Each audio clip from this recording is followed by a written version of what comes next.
Silk ಮತ್ತು ಮಿಲ್ಕ್ಗೆ ಹೆಸರಾದಂಥ ಚಿನ್ನದ ನಾಡು ಕೋಲಾರದಲ್ಲಿ ಇವತ್ತು ನಿಮ್ಮ ಕನ್ನಡ ಕರ್ನಾಟಕ.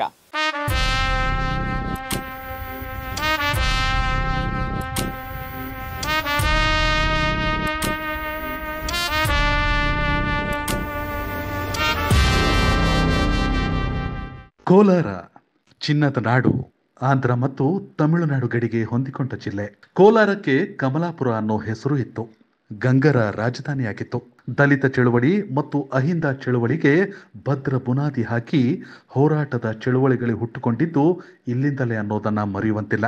ಇನ್ನು ಮಿಲ್ಕ್ ಅಂಡ್ ಸಿಲ್ಕ್ ಉತ್ಪಾದನೆಯಲ್ಲಿ ಮುಂಚೂಣಿಯಲ್ಲಿದ್ದು ಹೂವು, ಹಣ್ಣು, ತರಕಾರಿ ಬೆಳೆದು ಬೆಂಗಳೂರಿಗರ ಹೊಟ್ಟೆ ತುಂಬಿಸುವ ಈ ಜಿಲ್ಲೆಯು ರಾಜ್ಯದಲ್ಲಿ ತನ್ನದೇ ಆದ ಮಹತ್ವ ಪಡೆದುಕೊಂಡಿದೆ.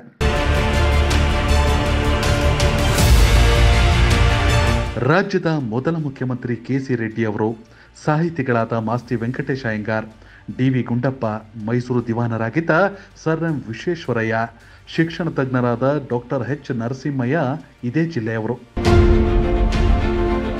ಇನ್ನು ಕೋಲಾರ ವಿಧಾನಸಭಾ ಕ್ಷೇತ್ರದ ವಿಚಾರಕ್ಕೆ ಬರೋದಾದ್ರೆ 1952ರಿಂದ 2023ರವರೆಗೂ ಇಲ್ಲಿ ಒಟ್ಟು 16 ವಿಧಾನಸಭಾ ಚುನಾವಣೆಗಳಾಗಿವೆ. ಕೋಲಾರದಲ್ಲಿ ಮುಸ್ಲಿಂ ಮತದಾರರು ಹೆಚ್ಚಿದ್ದಾರೆ. ಪರಿಶಿಷ್ಟ ಜಾತಿ ಮತ್ತು ಪರಿಶಿಷ್ಟ ಪಂಗಡಗಳ ಮತದಾರರ ನಂತರ ಇಲ್ಲಿ ಮುಸ್ಲಿಮರದ್ದೇ 2ನೇ ದೊಡ್ಡ ಸಂಖ್ಯೆ. ಇಷ್ಟಾದ್ರೂ ಮುಸ್ಲಿಂ ಶಾಸಕರು ಇಲ್ಲಿ ಆಯ್ಕೆಯಾಗಿರುವುದು ಕೇವಲ 3 ಬಾರಿ ಮಾತ್ರ. ಜನತಾದಳ, ಸಂಯುಕ್ತ ಜನತಾದಳ, ಜಾತ್ಯತೀತ ಜನತಾದಳಕ್ಕೂ ಇಲ್ಲಿ ಅವಕಾಶ ಸಿಕ್ಕಿದೆ. ಇನ್ನು ಬಿಜೆಪಿ ಇಲ್ಲಿ ಗೆದ್ದೇ ಇಲ್ಲ ಅನ್ನೋದು ಸತ್ಯ.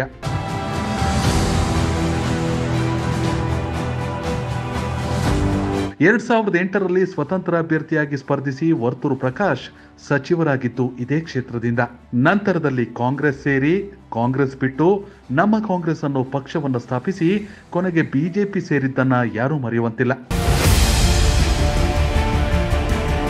ಇನ್ನು 2015ರಲ್ಲಿ ಜನಪ್ರಿಯ ಜಿಲ್ಲಾಧಿಕಾರಿಯಾಗಿದ್ದ ಡಿ.ಕೆ. ರವಿ ಅವರ ಆತ್ಮಹತ್ಯೆ ಪ್ರಕರಣ ಇಡೀ ದೇಶದಲ್ಲೇ ದೊಡ್ಡ ಸುದ್ದಿಯಾಗಿತ್ತು.